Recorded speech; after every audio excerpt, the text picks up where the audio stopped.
Please welcome Mark Lindbaker, Bronson Pinchot, Perfect Strangers panel.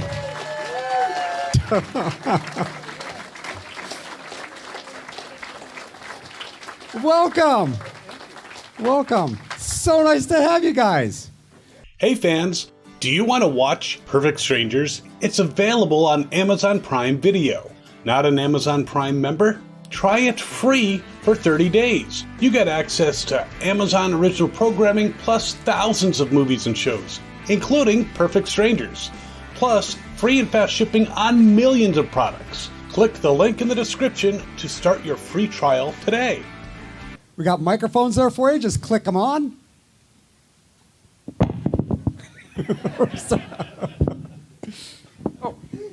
So we're starting already.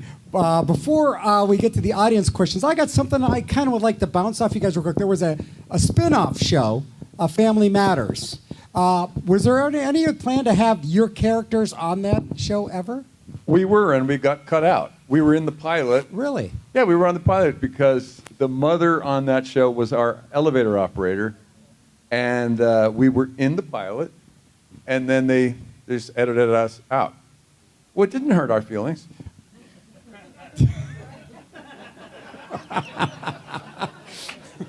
But the funny thing is that actress, Jo Marie Peyton-France, lovely woman, warm-hearted, she could not remember 2 lines together to save her life. Wow. And then she used to yell at herself. So she would go like, if she had to say, "Hi, Mark Lindbaker," she'd say, "Hi." "Oh, I'm sorry, Mark. I'm so sorry. Where do I go?" And she would do that for every line, right? Is that an exaggeration? Yes. Mark. Yes. Didn't she used to do that? Yes, she did. Yes, she did. Wow. Missing the line wasn't the thing. It was the explosion of self, abuse. Yes. Yeah. Okay, Mark. It's time for you to answer a question. Okay, what's the question? You guys got questions? Right down here. Let's get right to them. So the Dance of Joy, did you guys come up with that, or was it something in the writing? The writers came up with it? Pretty much all the physical business on the show was, if it was suggested in the script, it was something that we worked out, and sometimes it wasn't even suggested. It just said in the script because they knew us by then. Yes. They knew that we would just do. So it's just said in the script. They go out the door. No. Yeah, and that would be 10 minutes. But for the Dance of Joy, it just said in the script, "Now we are so happy they do the Dance of Joy." And then in parentheses, it said they do the Dance of Joy. So we did. So I went up to Mark, and I said, "So we could do," and he goes, yeah, I like that, okay. And I said, and then like at the end, and we boom, boom, and they were like, "Yeah, right." And then you just jump up, and I'm, yeah. And we did it. Yeah. We didn't, I think we just talked about it in those little abbreviated sentences we still use, and then we did it, and it was done. Right? We didn't, maybe 2 minutes? No exaggeration. Mark? Oh, yes. But no, it just took no time at all. Yes, no, we worked very well together, as I recall. Yeah. All right. Did that avoid the question? Yeah, we're good. Right down here. Can you tell us a little bit about that episode when you acted like characters on The Honeymooners, and any influence The Honeymooners and that awesome show had on your awesome show? As I recall, when that episode aired, we did an episode where we played the characters from The Honeymooners, and there was an introduction that was our characters, and then it did a dissolve into those characters, and it was like a Honeymooners episode. But when it aired in Los Angeles, there was an air disaster, as I recall. There was some event at the airport, so people missed the introduction of the show, and it came back in, and we were already into The Honeymooners, and most people thought that our show had been canceled for the evening.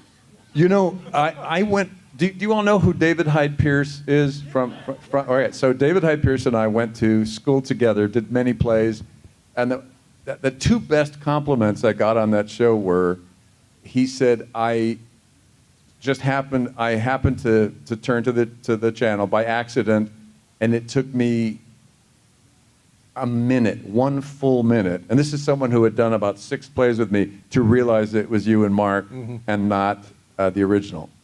The other one was Art Carney was still living at the time, and he called me, and I don't remember. He loved it, but all I remember was my girlfriend at the time was a photographer, and she started to take pictures because I was on the couch of this hotel like this. I just couldn't believe. I mean, he was so complimentary and so sweet, but I was having an out-of-body experience. Yes, I don't know if you recall, but we did that show. And it looked like The Honeymooners, and Art Carney reached out to Bronson, and the Jackie Gleason estate reached out to me and said they were going to sue. Is that really? Is that true? Yes, the Jackie Gleason estate was upset that we did a show. You never told me that. Well, I'm still paying the penalty. I can't believe it. Oh. I didn't want you to feel bad. But Oh should my know. gosh, you never told me that in all these years. This question way over on the other side of the room. Hey, this is for Bronson. Welcome. David and Hyde Pierce is from Saratoga Springs, and so are we, so I knew who you talked about right away. 2 things. One, you used the line in your show, "Don't be ridiculous." And I think you were from Maples? Meepos. Meeples. And you had an accent. Which Did I? you used the accent again in Beverly Hills Cop, and I'm wondering if it was the same accent. Okay, so But no, my hold on. question is, Timeline. Beverly Hills Cop was shot in 1984, and I had just bought a car from an Israeli woman who, as I was driving away, said, "Don't forget it's unleaded." And I was like, "Unleaded?" She was saying unleaded. Oh, gee. But she said everything the way it looked on the page, and she was very, she looked like she was made of half molten rubber, and everything she said made me laugh. So I did an imitation. Her name was Lily, but I did an imitation of her in Beverly Hills Cop. That's 1984. By 1986, when Mark and I started to do the show, I was taking a vacation in northern Greece when they came up with the idea, and I said, "Well, I'm here. I'll stay in and study this accent." So, different years, different accents, but the Saratoga Springs thing is dead on. Was "Don't be ridiculous" an ad lib, or was that in a script? Yes, it was an ad lib because I had to say, in the very first episode, he said, I was staring at the TV, and Mark was supposed to say, "Well, you've got TV, you've got color TV on your island, don't you?" And I was supposed to say, "Yes." Blue. And so I said, "Well, of course we do. Don't be ridiculous." And then it was obvious that I was fibbing. So that was the first one. But I always said, "Don't be ridiculous," and people come up to me nowadays and say it. I can do a great imitation. "Don't be ridiculous." And I'm like, "That's not how I say it. It's not how I ever said it." Mark told me the thing once that he was in a taxi cab in New York, and he got in, and the guy looked in the mirror and said, "Oh, I know you from that show. Where is Backley?" Remember that? There was a while, I was living in New York, and there was a while in I think like 88, 89, where there were a lot of Pakistani cab drivers. All the cab drivers were from Pakistan, and they all learned to speak English watching Perfect Strangers. Is that true? Yes, I can't tell you how many times I got into a cab and was recognized, and they say, "That's how I learned." That is amazing. Yes. You know, my father came over from France in 1931, and he learned his English by watching the same movie 5 times in a row. Because by the 3rd and 4th time, he'd start to figure out what they surely must be talking about, and that's how he learned English. And you never met him, but to the end of his days, have you ever seen an early talkie movie? In early talkies, it's very, it's a bit stiff. And it's a bit stagey. I mean, were you in early talkies? Okay, but anyway.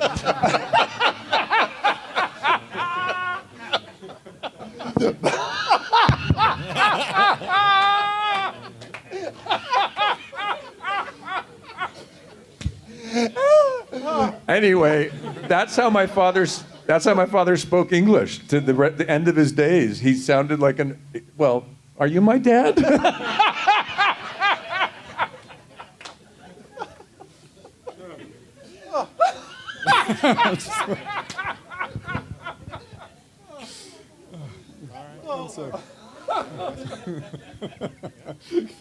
We got a What is question it? down there. Was it a real piano? The piano episode that we carried up the stairs? Was it a real piano? No, but wait a minute. In some shots, In some shots, it was a real in some piano. shots, it was a real piano. I think when it was still at the bottom because we were, I think, rolling it back and forth. As soon as we started to take it up the stairs, it was, lightweight. Yes, a piano without the innards. Yeah. Good question. Let's knock one out over here, right down front in the middle. Hey guys, thanks for coming to Pittsburgh. Big fan of Noises Off and big fan of Langoliers, so appreciated you both in that. Would you both consider coming back and doing a reboot to see where Larry and Balky are today? Since a lot of shows are doing that right now. Okay, but you see, the answer is the whole back third of this side did not clap. They could not care less, and that's the problem.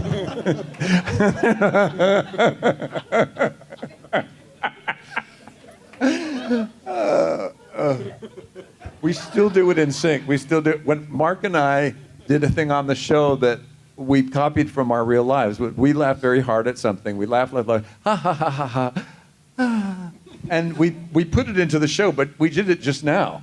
We did it, and just as I was doing the little sigh that meant, well, that's so much for that laugh. We did it at the same time. Yes, those people back there are haters. Hi, haters. No, I'm just. I'm totally kidding. We're right down front. Okay. I love the episode Pipe Dreams where you were trying to do the plumbing and put on the shower head. Oh, yeah. How Oh, many yeah, that's a times good do you have to do that? I mean, Once. We did everything once. He was asking how many Wow. times we had to do. In the early years of the show, I would say it for at least the first 5 years, because it's a live audience. Once they've seen it, they've seen it. So if you've made a little mistake and you have to go back, they just don't laugh the same. It's not the same. And we didn't know it for a while. But I was allergic to the makeup. Remember the thing I used to do? So every once in a while I would start doing that with my nose, and it would ruin a take. But whenever we had a big physical scene it later turned out they just changed the makeup, and I was fine. I was allergic. But for the first 4 years, if it was one of the early scenes of the show where we're just talking, if we messed up, it would be fine. But when it came to that big physical scene, had to be one. And Mark would come and take me by the shoulders, look me in the eye, and say, "Okay, we're not going to twitch our nose. We're not going to twitch. We're not going to twitch the nose." And then we would do it. We did them all in one take. Yes. Never did a single, because it wouldn't have been like it was. I mean, that was real. It was real. Yeah, in the later years, when we had different directors, we'd do the scene, and somebody would say, "Okay, let's do it again," and we would say, "Why?" Yeah. We were spoiled. Well, we liked, we wanted to do it like it was theater, because there's how many people were in the audience? A couple hundred. 136. Is that all? No. 136. That can't be. 142. Okay. But it was so much adrenaline and so much fun. We didn't want to redo it. You just did it. So all the important scenes we did once. Like my favorite, and I think yours, the Bibi Bob. Oh, the Bibi Bob. Oh, Yeah, my the Bibi God. Bob where we made the Yeah. pastries that exploded. We did that. I mean, we were like two world-class boxers going into the ring. There was no way we were going to redo that because it was just too full of good stuff. And what would happen when we would do those shows is the adrenaline would be through the roof, and then the next day we'd be like rag dolls. And the problem was we would shoot the show sometimes on Wednesday, and we'd have to go back to work on Thursday, and we were just ragged. I was ready to go. He was Okay. exhausted. I don't know what that is. Okay, that was a pity laugh from that woman. I heard that. Really enjoyed that. You go sit with the haters.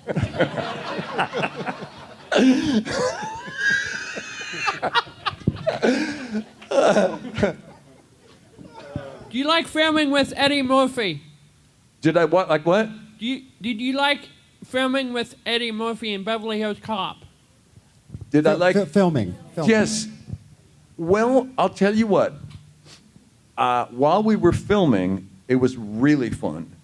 But every time the camera stopped, he would give me a very cold look, which turned out to mean you do not look me in the eyes unless the camera's rolling. And I had never seen that before. Now, it turns out that a lot of people who, perfect example, but a lot of people have this thing. Like somebody told me recently, we were just exchanging showbiz stories. I was doing a magazine shoot, and they said, what was the weirdest thing anyone ever said to you? I said, well, Eddie Murphy and Denzel Washington both insist that you don't dare look them in the eyes unless the camera's rolling.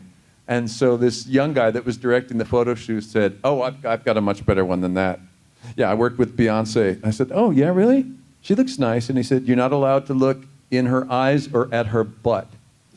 I said, well, how do you avoid the second one? I mean, really, if you're in the same room with that butt, what do you do? Where do you put your eyes? Don't you bump into things if you're not looking at it? It can take over the world. That's really, can you imagine if you came to work and somebody said, yes, just a few rules. No looking at her eyes. No looking at her buttocks. Are you looking at her butt? I mean, can you... I apologize for Bronson.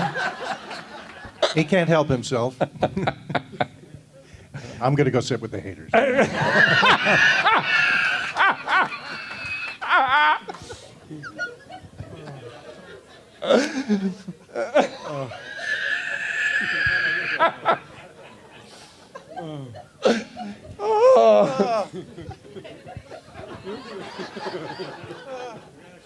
A question on the far end. Hey guys, I seen you guys this morning. First off, I want to say thank you for that show, because that was a show that me and my dad watched constantly when we were younger. First off, thank you. He passed away in 2008, so it was kind of like a dream come true to meet both of you. Sorry to bring down the morale in the room, guys. No. How many times did you guys have to do retakes? Because I've watched Perfect Stranger multiple times, and I've seen you like put your head down when he was saying something because you were trying to hold thank back you your very laugh. much for blowing my cover. All right, I want to tell you something. I was telling him, he doesn't remember. Thank you. We are like, I always say that Mark and I, whenever I'm with Mark, I feel like it's Thanksgiving and all the bratty kids have to sit at a separate table. And Mark and I are the two brattiest of the kids, and as the people are just, where are they doing now? But anyway, we didn't do very many retakes. And yes, I did laugh. Thank you so much. But the thing that we used to do to each other that gave us the most joy is we would try to find, it's like two little brothers, but we would try and find ways to torture the other person physically when the other person's face was on camera. There was pinching going on. There was pinching going on. But the first time and then we would study the film. You saw it out at the tables. Trying to sign on it. Oh, yes. Whenever Mark is taking a picture at the table, I'm digging my fingers into his back because the whole game is, if anyone notices... I have bruises. If anyone notices... I have bruises. If anyone notices the pain, then he's lost. So we were doing an episode where we were on a narrow mountain ledge, and there were maybe, I'm going to say conservatively, 4 times we had to pass. One guy had to pass in front of the other guy. So whoever was in back would just dig his fingers into the guy's back and twist as hard as he could. And then when the episode came out, we were scrutinizing it to see if anyone showed suffering. But the absolute best one, he doesn't remember it. We were standing, getting ready to come into the apartment, and Mark was right ahead of me. And I don't know why, but we had to come in really close together. And it's still on film. I don't know what the episode is, but he's standing right in front of me. And as the door opens, he whips his hand. He goes, and just smacks me in the junk. And it's because I saw it once. I was like, I cannot believe that's in there. And he just smacked me as hard as he could in the junk. And then we come in and that's what we did. So we tried to make each other break. I apologize for Bronson. He can't help himself, and let's all go sit with the haters.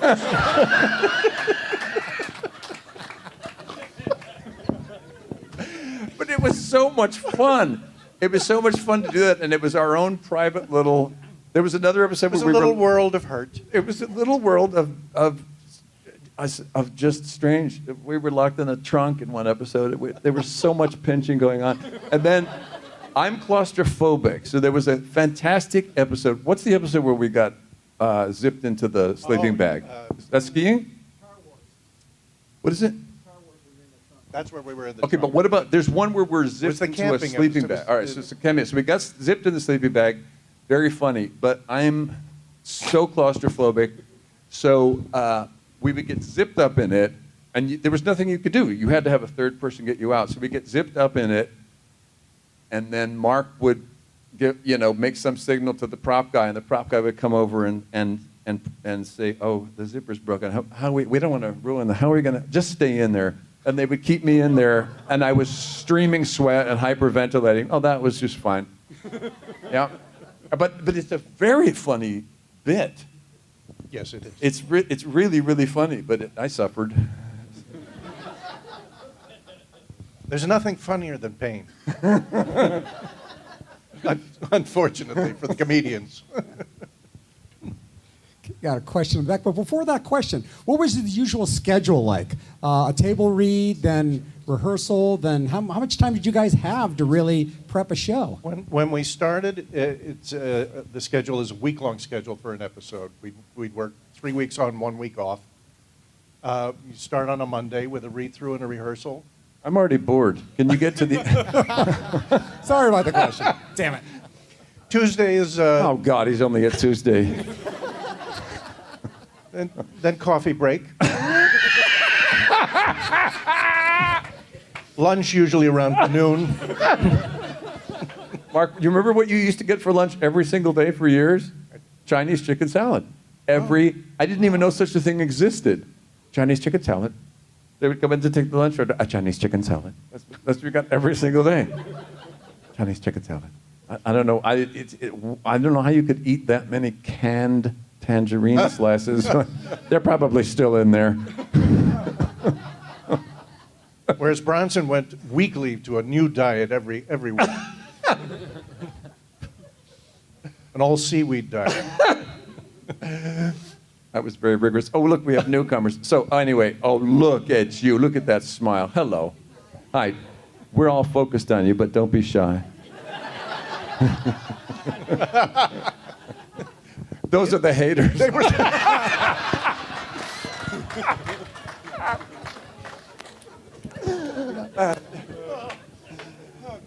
Okay, we have a question back there. Hi, this is for Mark, I believe. Oh, fun. Thank you. Yeah, you're out of here, Brian. No, that's great. I would just sit over here and feel bad about myself. I think I'll get So- under the... In 1994, 1995, I lived in Jersey City, New Jersey. And on a particular Sunday evening, we got a knock on the door. And they said, the guy from Perfect Strangers wants to use your apartment for an exterior shot. Can we set up and film this? And my girlfriend and I looked at each other and said, yeah. And so for like an hour, a film crew was in our apartment with these huge lights. And I believe it was you down in the middle of the street with a camera filming an expository shot. Does that ring at all to you? That absolutely never happened. It was not you. But I love the story. Right. I like the part when he and his girlfriend looked at each other. It gave it a sudden tension. There was, yes. No, you were not mistaken. That actually happened. Yes. Well, you're welcome. Thanks for ruining my Sunday night 25 years ago. I'll send you a bill.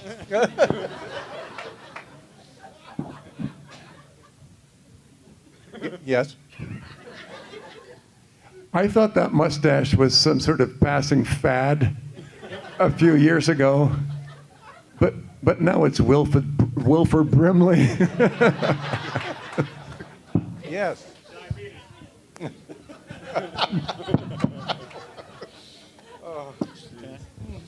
A question back there. So, Thank you guys again for the memories from our childhood. Very much appreciated. So the only exposure we get to is through the show. Do you guys end up spending any time with each other recently since the show has ended? I think the last time we see each other at these things, and then Mark, when Mark comes to the West Coast, we see each other. I don't think I've ever seen you on the East Coast because I'm just not welcome. No, that's not true. I remember walking. I remember walking up 7th Avenue with you. We were walking by the front of a hotel, and there were a lot of people out front. And as we're walking by, Bronson puts his head down and said, "Oh, I think they're going to recognize us." And I looked up and said, "Oh my God, it's Balki Bartokomous!" I don't remember that. But it does sound like something you would do. Yes, it is. All right, let's grab a few more. We got one way on this corner side. Let's get you out. Right here. But it's wonderful. Did you? It was a twofold question. Again, thanks for coming all the way out here. And again, as many others have said, the laughter that you have given us for so many years, and to the second, third generation, it's just so wonderful to see my children laugh at the things that made me laugh when I was a kid with my parents. But how long did it take for you guys to get your comedic timing down? Because I figure it wouldn't take very long for you to, because it seemed like it was just spot on. We had it instantly. from the minute he walked into the room when we shot the test scene. It was there, never went away, and we never had to talk about it, not ever, not once.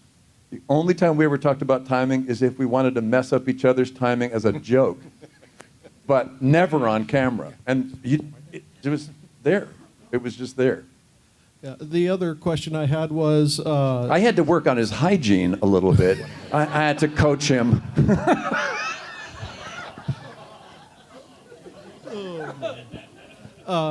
With the final... Just a question of showering more often. It wasn't... But with the final season, it always was a curiosity to me as to why it was so short, just like the first season. I know it was more like the first season was just the test, probably, but the final season, it's always been a curiosity of mine why it was so short. You know what? I do. You do? Yeah, they just wanted to get to exactly... You can sell it into syndication if you have 150 episodes or more. So they had 144, and they said, we want to make 6 more. And we hit both, we're moving on to, but they said, let's just do 6 more to get it to that 150. And they didn't even air right away. They actually aired. I went on to a show, I did a show for just a few episodes called The Trouble with Larry, and ABC, on CBS, and ABC aired those last 6 episodes against, yes, they used me to sabotage me. They aired them against, yeah, that's when they aired. Interesting story. I like that. Not really. Yeah. Let's get some hater questions. Yeah, right in the back from the hater section. Let's mingle. Okay. No, do you have any questions? Oh, no, they're just want to take a break from the show. They don't even know who we are. We got a question ready. Hey guys, thank you for being here. Oh, there you are. Thank you. The highlight of my Friday evening for many years. Great show. Also, by the way, Bronson, you are wonderful on Step by Step. Thank you. But my question is, in the final couple seasons, when your characters were married and moved to the suburbs... We never got married. Oh, married other people. Okay. When the show moved to the suburbs toward the end, what was your feeling about that? Did you feel like the show was maybe past its prime and nearing the end after you moved out of the apartment in Chicago? Do you remember what we did day 1 on that set? You can go sit with the haters. Mark, do you remember what we did day 1 on that set? Yes, I do. We came on to that suburban set, The house that we were moving into. We came onto the set. It had been very carefully set decorated. But it had been redone. It didn't look like anything our characters would ever have. It was lacy this and pink plaid that. It looked like, I don't know what it looked like. It didn't look like anything no. And so Mark and I. We went through, we we walked took through the big set. boxes. We took the stuff off the and walls. we took everything said, "No, off this- that didn't no." look right to our characters, and we put it in boxes. And we kind of, because it looked like something your great grandmother would have. Now, I don't know if we would do the same thing today. It was a little bit harsh. It was. But it was awful. It literally looked like the community room Well, at a it was- really expensive nursing facility. It was done without.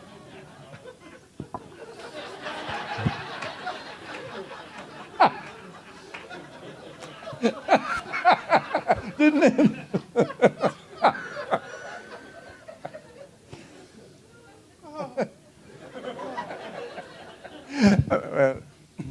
We didn't really care. We didn't like those No, episodes. those last couple of seasons, I stayed very sharp. But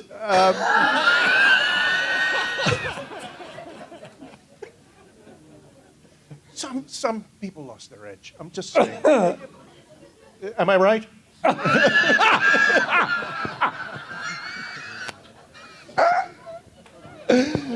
Oh. Oh. Oh.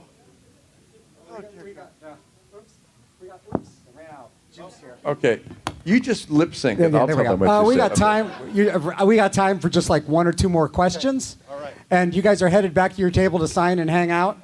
Yes, we're going to sign each other. You know, one thing I'm not sad that it's over is that at a certain point in my career, and it was more often than you would guess,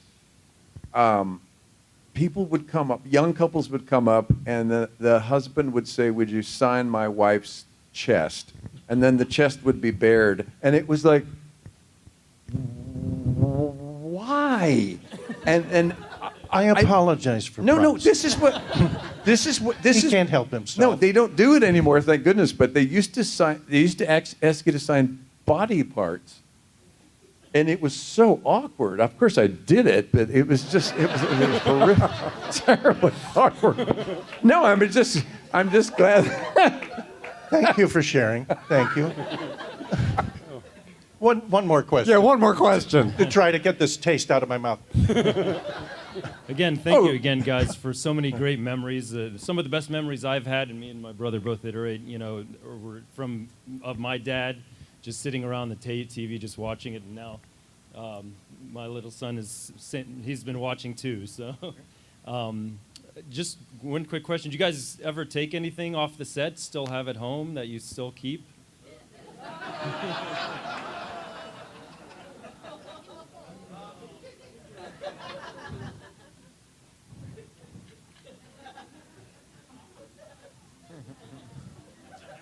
They're still looking for the vests. I have all the vests. I